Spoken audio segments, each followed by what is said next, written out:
इंसानों को बचाया। कई सौ साल पहले क्वीन और एंडी इंग्लैंड के अंदर गई थी। वहाँ पर वो कुछ मासूम लोगों को बचा रही थी जिनके ऊपर जादू टोने का आरोप लगा हुआ था, लेकिन वो बात उनके ऊपर उल्टी पड़ गई और वहाँ के लोगों ने उन्हें बंदी बना लिया। उन लोगों ने उन दोनों को चुड़ैल समझा क्योंकि वो कभी भी मरती नहीं थी। इसीलिए एंडी और क्वीन को उन लोगों ने फांसी की सजा सुनाई, लेकिन फांसी देने के बाद भी वो दोनों नहीं मरी। फिर वहाँ के वो उनके दो साथी निकी और जोए को पकड़कर ले जाते हैं। एंडी जब वापस अपने घर आती है वो देखती है कि बुकर को बहुत ज्यादा चोटें लगी हैं। बुकर उन्हें बताता है कोपले की आर्मी उनके दोनों साथियों को पकड़कर ले गई। कोपले अपनी आर्मी को दोबारा से एंडी को बंदी बनाने के लिए भेजता है, लेकिन इस बार एंडी पूरी तरीके से तैयार थी और वो बड़ी ही बेरहमी से उन सारे सोल्जर्स के ऊपर हमला कर देती है। वो अकेले ही उन सभी को मार डालती है। लोगों ने दिमाग लगाया और क्वीन को एक लोहे के ताबूत के अंदर बंद कर समुद्र में फेंक दिया। यही काम वो लोग एंडी के साथ भी करने वाले थे, लेकिन एंडी किसी तरीके से वहां से बचकर भाग निकली। फिर एंडी को उसके बाकी साथी मिले और उन सब ने मिलकर क्वीन को ढूंढने की बहुत कोशिश की, लेकिन जब क्वीन उन्हें नहीं मिली तो उन्होंने हार मान ली। रात को एंडी और नाइल घूमने के लिए निकलते हैं, लेकिन तभी कोपले की आर्मी एंडी के ठिकाने पर पहुंच जाती है और अब एंडी, बुकर और नाइल कोपले के पास जाने लगते हैं ताकि वो अपने साथियों को वहां से छुड़ा सकें। एंडी नाइल और बुकर को अपने एक पुराने ठिकाने पर लेकर जाती है। इस सीक्रेट लोकेशन पर वो कई सौ साल पहले रहा करती थी,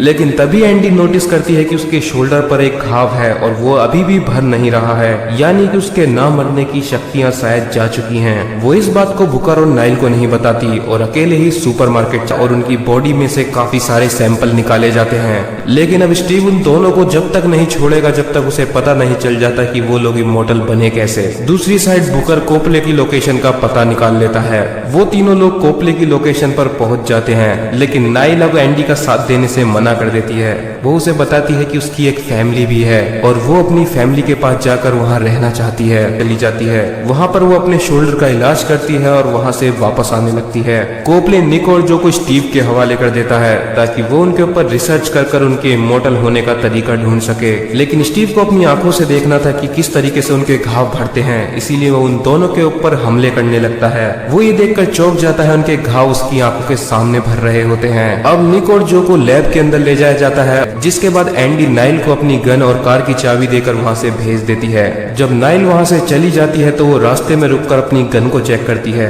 वो देखती है कि गन बिल्कुल खाली है। दूसरी साइड बुकर और एंडी भी कोपले के घर के अंदर घुस जाते हैं। एंडी कोपले को गन पॉइंट पर ले लेती है और उससे पूछती है कि उसके साथियों को कहाँ रखा गया है, लेकिन तभी पीछे से बुकर एंडी को धोखा दे देता है और उसके पेट में गोली मार देता है। बुकर ही नहीं था कि एंडी नॉर्मल इंसान बन चुकी है। ये देखकर उसे बहुत ज्यादा दुख होता है, लेकिन तभी स्टीव अपने आदमियों के साथ वहाँ आ जाता है और उन लोगों को बेहोश कर वहाँ से ले जाता है। लैब के अंदर वो लोग एंडी का इलाज कर उसे बचा लेते हैं। दूसरी साइड नाइल को अपनी गन खाली देखकर शक हो चुका था, इसीलिए उसने अपना प्लान चेंज कर दिया था। वो कोपले के पास आती है और उससे अपने साथियों के बारे में पूछने लगती है, लेकिन अब कोपले को भी पछतावा और एंडी को बताता है कि वो स्टीव का साथ देना चाहता है, क्योंकि स्टीव ने अगर उनके डीएनए को निकालकर ये पता लगा लिया कि वो लोग अभी तक कैसे जिंदा हैं, तो जरूर ही स्टीव को ये भी पता लग जाएगा कि उन लोगों को मारा कैसे जा सकता है। और बुकर अब परेशान हो चुका था इतने सालों से जिंदा रहकर और उसे भी अब मरना था, इसीलिए वो स्टीव का साथ देना चाहता है।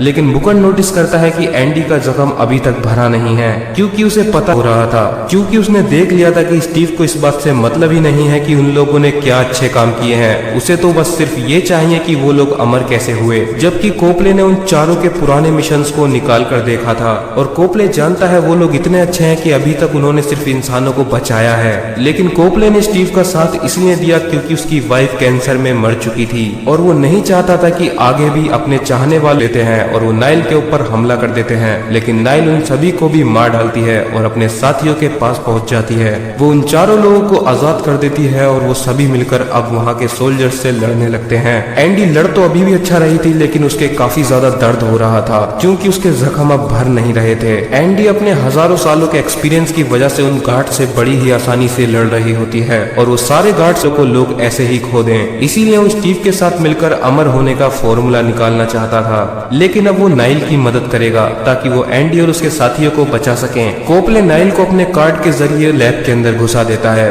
नाइल का सामना 3 गार्ड से होता है। वो गार्ड उसे गोली मार देते हैं। उन्हें लगता है कि नाइल मर चुकी है, लेकिन तभी नाइल उठकर उन सभी को गोलियों से भून डालती है। बाकी सोल्जर्स भी कैमरे के अंदर ये देख लाता है, लेकिन नाइल अभी भी जिंदा थी। अब वो पांचों लोग अपने मिशन को कंप्लीट कर अपनी एक सीक्रेट लोकेशन पर पहुंच जाते हैं। वहां पर एंडी और उसकी टीम डिसाइड करती है कि बुकर ने उन्हें धोखा दिया है, इसीलिए बुकर की ये सजा है कि उसे अगले 100 सालों के लिए अकेले रहना होगा। और जब 100 साल पूरे हो जाएंगे तो वो लोग अपनी सीक्रेट लोकेशन पर दोबारा से मिलेंगे। वो लोग बुकर को जाना तो नहीं देना चाहते थे, लेकिन ना चाहते हुए भी उन्हें उसे भेजना होता है। अब वो मारकर ढेर कर देती है।